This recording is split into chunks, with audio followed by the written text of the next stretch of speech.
Kita menyaksikan bagaimana beliau menggunakan gamis dan jubahnya menjulur hingga menutupi mata kaki.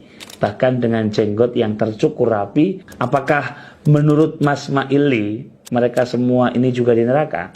Pertanyaan berikutnya, Ustadz Raja Salman Isbal, hafizahullah ta'ala. Pertanyaan saya, atau jawaban saya, Raja Salman bukan Ustadz ya. Raja Salman seorang apa? Raja.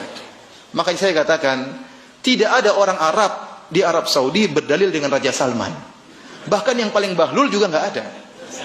Tidak ada orang Arab paling bahlul di Arab Saudi, kemudian tanya Raja Salman apa hukum ini, hukum ini. Karena mereka tahu Raja Salman bukan ulama. Raja Salman seorang raja yang soleh, insya Allah. Nasabuhu kadzalik, Allah hasibuhu. Insya Allah dia orangnya baik, sering menyumbang, sering bantu. Tapi dia bukan ulama. Makanya dia punya ulama, dia pasang nih. Saya punya ulama, namanya anggota Lajnah Daimah. Seperti semacam MUI di sana. Anggotanya ada semua ini. Kalau mau tanya agama, tanya sama mereka. Jangan tanya sama Raja Salman. Ya. Nah kalau ada mufti Arab Saudi yang isbal, mungkin Anda boleh bertanya, kok muftinya isbal? Mungkin. Tapi kalau Raja Salman dijadikan dalil itu salah. Nanti Raja Salman mungkin melakukan kesalahan yang lain. Dia raja. Dia orang politikus. Dia punya cara tersendiri. Punya kelebihan dan kekurangan. Dan dia bukan apa? Dan dia tidak pernah menempatkan dirinya untuk dijadikan apa? Dalil. Ya. Makanya sebagian orang-orang liberal kemudian mengambil ini kesempatan. Kata mereka, lihat. Orang Arab saja tidak segitu-gitunya. Ini orang Indonesia lebih Arab daripada orang Arab. Kenapa Raja Salman disebutkan mungkin jabat tangan dengan apa seorang wanita? Ya dia seorang ya dia punya kebaikan banyak, kekurangannya ada sedikit. Apa masalahnya ya? Dia kebaikannya menutup apa kekurangannya. Tapi jangan dijadikan dalil bahwasanya menyentuh wanita jadi halal. Karena Raja Salman melakukannya, enggak, Raja Salman bukan ulama. Dia tidak pernah mengangkat dirinya sebagai ulama. Dan saya ulangi lagi, tidak ada orang bahlul di Arab Saudi yang tanya masalah agama sama siapa? Raja Salman. Kalau mau tanya sama ulama di sana. Karena mereka tahu Raja Salman hafizahullah ta'ala bukan apa? Bukan ulama. Kemudian sepakat ulama, ijma ulama, tidak isbal itu sunnah. Tidak isbal itu apa? Sunnah. Maka tidak isbal itu dianjurkan. Yang mereka khilaf, apakah isbal hukumnya makruh atau haram? Hukumnya makruh atau haram. Tapi kalau tidak isbal, semua ulama mazhab apapun menganggap itu suatu perkara yang dianjurkan, perkara yang sunnah. Nah sekarang tatkala celana atau jubah di bawah mata kaki hukumnya haram atau makruh, ada khilaf di kalangan para ulama. Terus terang jumhur ulama berpendapat makruh. Namun sebagian ulama berpendapat hukumnya haram secara mutlak. Contohnya seperti Ibn al-Arabi dari mazhab Malikiyah. Kemudian Ibnu Hajar dalam Fathul Bari juga sangat condong kepada haram secara mutlak. Ya. Adapun sebagian ulama yang lain beranggap bahwa hukumnya apa? Makruh. Tatkala kita tahu ini masalah khilafiyah, maka kita bisa lebih berlapang dada. Paham? Jangan sampai juga Anda melihat saudara Anda kemudian isbal, kemudian Anda tuduh dia macam-macam. Ini enggak beres ini enggak benar, enggak menggaungkan sunnah, enggak, ada khilaf memang. Kita tidak bisa nafikan hal ini.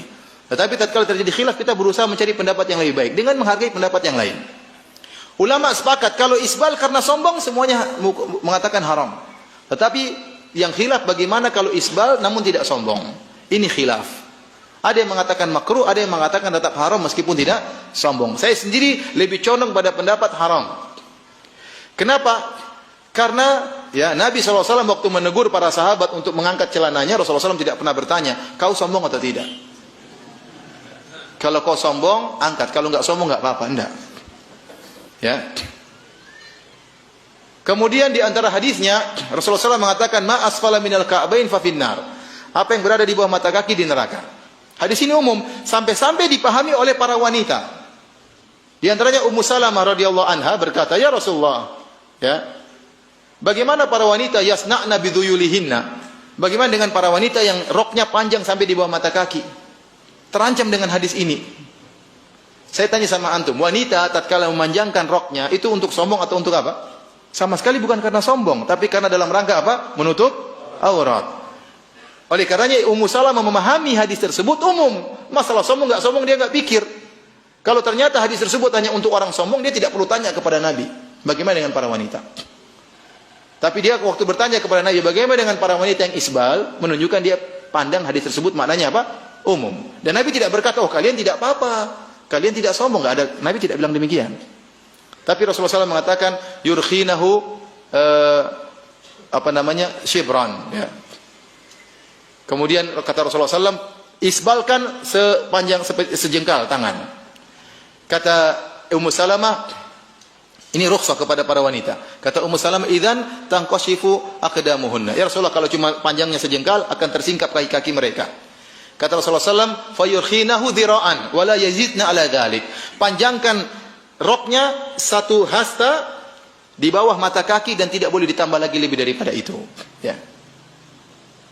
Oleh karenanya para hadirin dan hadirat yang dirahmati Allah Subhanahu wa taala, di sini kita tahu bahwasanya masalah isbal masalah khilafiyah. Kalau ada orang yang isbal, tidak perlu Anda kemudian menuduh dia macam-macam. Toh ini masalah khilafiyah. Tapi kita lebih senang menjalankan sunnah Nabi. Apakah isbal hukumnya makruh atau haram? Lebih baik kita tinggalkan. Lebih baik kita tidak isbal. Perkaranya mudah. Tinggal gunting aja, susah, apa susahnya? Yang susah menerimanya, itu aja. Kalau tinggal potong mudah atau tidak? Tinggal bawa ke tukang jahit cuma 10.000 selesai. Susah. Dan masih ganteng kok, insya Allah masih ganteng. Dan tidak harus tinggi-tinggi. Yang penting tidak lewat mata kaki. Di mata kaki, nutup mata kaki tidak apa-apa. Kalau orang takut, Ustaz saya nanti dimarah sama bos saya, taruh pas di mata kaki tidak apa. Taruh pas di ujung tulang terakhir mata kaki tidak apa. Yang penting jangan turun. Yang penting jangan turun. Nah, jadi masalah. Kalau naik lebih bagus. Kalau naik lebih bagus.